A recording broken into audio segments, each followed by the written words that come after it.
ایک اور چیز بھی یاد رکھیے کہ ایک لباس ہے گھر سے باہر نکلنے کا، جیسے جلباب اور یہ سب کہا گیا، ایک ہے گھر کے اندر جیسے رشتہ دار ہیں نامحرم لیکن رشتہ دار ہیں، تو وہاں کے لیے جو ہمیں چیز احادیث وغیرہ سے ملتی ہے اس میں بسا اوقات کچھ پابندیاں نرم ہیں، یعنی ہنسی مذاق وغیرہ تو وہ نہیں ہوگا جو کسی بھی نامحرم سے نہیں ہوتا، چاہے دیور ہی ہو۔ بعض اوقات یہ ہوتا ہے کہ خواتین، ہمارے ہاں پنجاب میں ایک رواج ہے، جب شادی ہوتی ہے دلہن کی تو دلہن کے یہاں گھٹنے پہ لا کے دیور کو بٹھایا جاتا ہے بعض اوقات، جی ہاں، جو چھوٹا ہوتا ہے نا شوہر سے اس کو، اور سر پہ ہاتھ پھیرنا اور فزیکلی ٹچ کرنا بھی کوئی برائی سمجھی نہیں جاتی، بہت قسم کے فضول قسم کے رواج موجود ہیں، لیکن اسلام اس کو ریکمینڈ نہیں کرتا۔ اب آپ دیکھیں کہ بعض اوقات ایسی مجبوریاں بھی ہوتی ہیں کہ جیسے ساس فوت ہو گئی، بہو کو دیوروں کو بھی دیکھنا پڑ رہا ہے، جوان ہو رہے ہیں بچے، یہ سب کچھ پالنے پڑتے ہیں، بعض اوقات بہت چھوٹے بچے ہوتے ہیں، ان کو بچوں کی طرح ان کو براٹ اپ کیا جاتا ہے، تو ایسی صورت میں آپ دیکھیں کہ ایک لمٹ کے ساتھ وہ پابندی نظر نہیں آتی جو گھر سے باہر کے لیے ایک پابندی ہے۔ مثلا آپ دیکھیں کہ حضرت ام ہانی کے بارے میں آتا ہے، آپ کی چچا زاد بہن تھی اور کزن لگتی ہیں ایک طرح سے، لیکن حضور صلی اللہ علیہ وسلم سے ان کے چہرے کے پردے کے بارے میں نہیں ملتا۔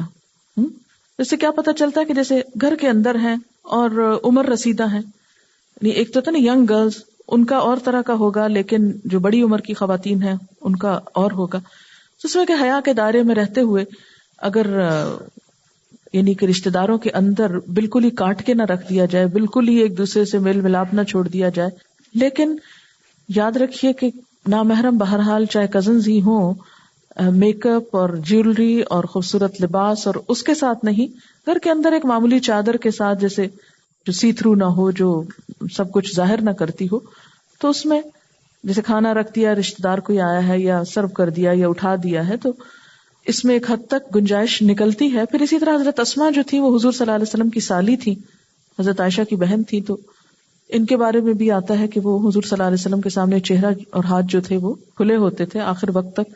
وہ جو ابن ام مکتوم کے ہاں عدت گزارنے کے لیے آپ صلی اللہ علیہ وسلم نے ایک خاتون کو کہا تھا، دوسری جگہ نہیں کہا کہ وہاں بہت لوگ آتے جاتے ہیں، تو یوں معلوم ہوتا ہے کہ جیسے گھر کے اندر کے جو نامحرم ہیں ان سے نسبتاً پابندی ہے تو صحیح، یہ نہیں کہا کہ ان کے سامنے زیرت کا اظہار کرو، لیکن وہ جو بالکل غیر اجنبی باہر کے لوگ ہیں ان کے مقابلے میں نسبتاً نرم۔ یہ جیسے گھر میں اگر نوکر مرد کام کر رہے ہیں تو بالکل آپ برقع پہن کے تو ان کے ساتھ کچن میں نہیں جائیں گے، لیکن یہ بھی نہیں کریں گے کہ گلے میں دوپٹہ ڈال کے جائیں، تو اس میں یہ ہے کہ میک اپ وغیرہ نہ ہو، بال نہ ننگے ہوں، گلا گردن اور جسم جھلکتا نظر نہ آئے، ایسے لباس نہ ہو، تو ایک نارمل بغیر زینت کے کپڑے میں اگر کام کروا رہے ہیں تو ایک مختلف صورت ہوتی۔ اسی طرح یہ کہ ینگ گرلز اور پھر عمر رسیدہ خواتین کا فرق آپ نے سورۃ نور میں پڑھا کہ ان کے لیے کیا حکم ہے کہ جو شادی کی عمر سے گزر جائے تو کوئی حرج نہیں اگر اپنے لباس اتار لیں، اور وہ لباس یہ نہیں کہ جسم کا یدانا سیابن، سیاب کا لفظ ہے وہاں، لباس کا لفظ نہیں ہے، سیاب صوب اس اوپر والے ہی اوڑھنی یا کپڑے کے لیے کہا جا رہا ہے جو جلباب کی شکل میں ہو سکتا ہے، کیونکہ بوڑھی عمر کی عورت جو اپنے آپ کو سنبھال نہ سکے وہ چادر کہاں سے سنبھالے گی، تو اس کا ڈریس ہلکا کر دیا گیا۔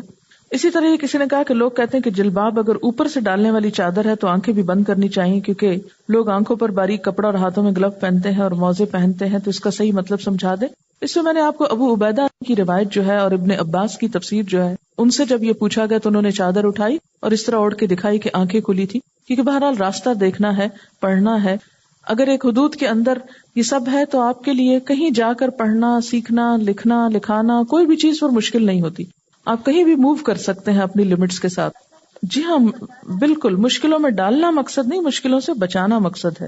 اسی طرح مثلاً یہ کہ اگر آپ گاڑی میں ہیں تو ظاہر ہے گاڑی کے اوپر ایک کور آ جاتا ہے، اور اگر شیشہ تھوڑا ڈارک ہے تو اس میں اگر آپ نے بہت اپنے آپ کو نہیں بھی باندھا، وہ ہلکا سا کھول دیا ہے تو بھی اس میں حرج نہیں ہے۔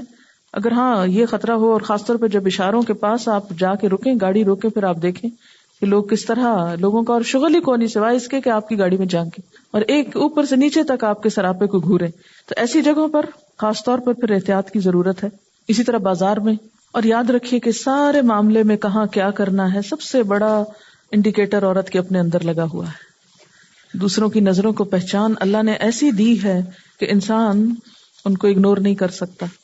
اور یاد رکھیے کہ یہ جو کہتے ہیں نا چہرے کے پردے میں اختلاف ہے، اس میں کوئی اختلاف نہیں کہ جہاں فتنہ ہو وہاں عورت کو ڈھانکنا چاہیے، اس میں کوئی اختلاف نہیں. جو فرق یا رخصت ہے وہ اس حد تک ہے کہ جہاں فتنہ نہ ہو وہاں کچھ نہ کچھ گنجائش ملتی ہے. لیکن میرے پاس سچ کوئی ایسے دلائل نہیں ہے کہ میں آپ کو کہوں کہ اس بات کی رخصت کے یہ اور یہ دلائل ہے. میں نے جو کچھ پڑھا ہے وہ صرف فتویٰ نہیں، تقویٰ کا تقاضا یہی ہے کہ میکسیمم اپنے آپ کو انسان بچا کر رکھے.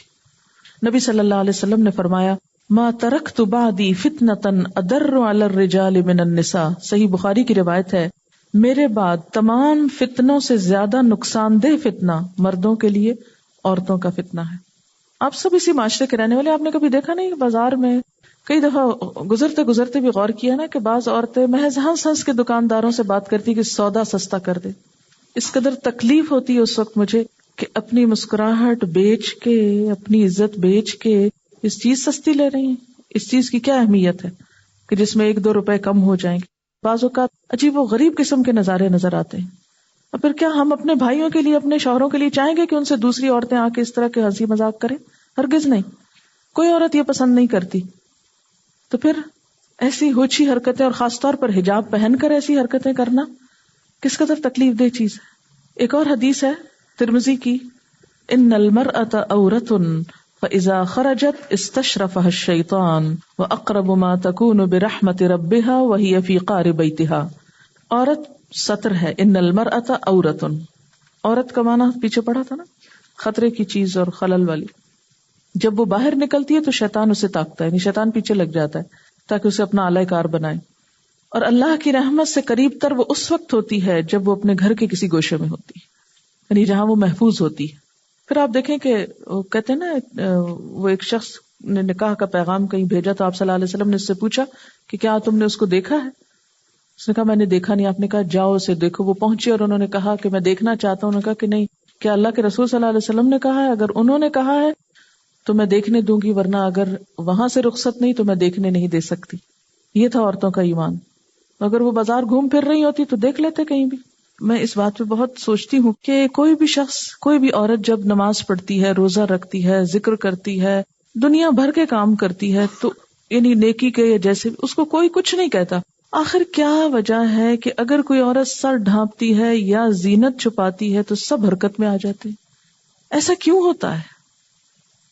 یعنی لوگ آپ کا سارا دین ایکسپٹ کر لیں گے، کوئی آپ کو نہیں منع کرے گا نماز کیوں پڑھ رہے ہیں آپ.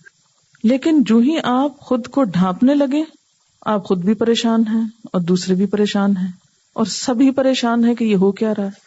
اور ساری مخالفت اس پہ ہے، سارا غصہ اس پہ ہے، ساری پریشانی اس پہ ہے. حالانکہ اگر ہم واقعی معاشرے کے خیر خواہ ہیں، اگر ہم معاشرے کی بھلائی چاہتے ہیں، اگر ہم معاشرے سے یہ سارا انجسٹس ختم کرنا چاہتے ہیں، تو ہو نہیں سکتا جب تک ہم اللہ تعالیٰ کے دیے ہوئے اصولوں کو لینا اور ان کو صرف یہ کہہ کے رد کر دینا کہ یہ ایک انسان کی تفسیر ہے اور یہ ایک انسان کی بات ہے. اللہ کو کیا جواب دیں گے؟ اس کا حل صرف یہ کہ اپنے اندر اتنا ایمان اور کرج پیدا کریں کہ پہاڑ بھی آپ سے ٹکرائیں تو وہ ٹوٹیں، آپ نہ ٹوٹیں. جو قرآن میں ہے بتا دیا گیا، آگے سب کا حساب اللہ کے ساتھ ہے. اگر جواب ہے اس کے پاس دینے کے لیے تو جیسا چاہیں کریں. جتنا زیادہ دل میں اللہ کا خوف اور ایمان آئے گا اتنے ہی یہ سب مشکلیں آسان ہو جائیں گی.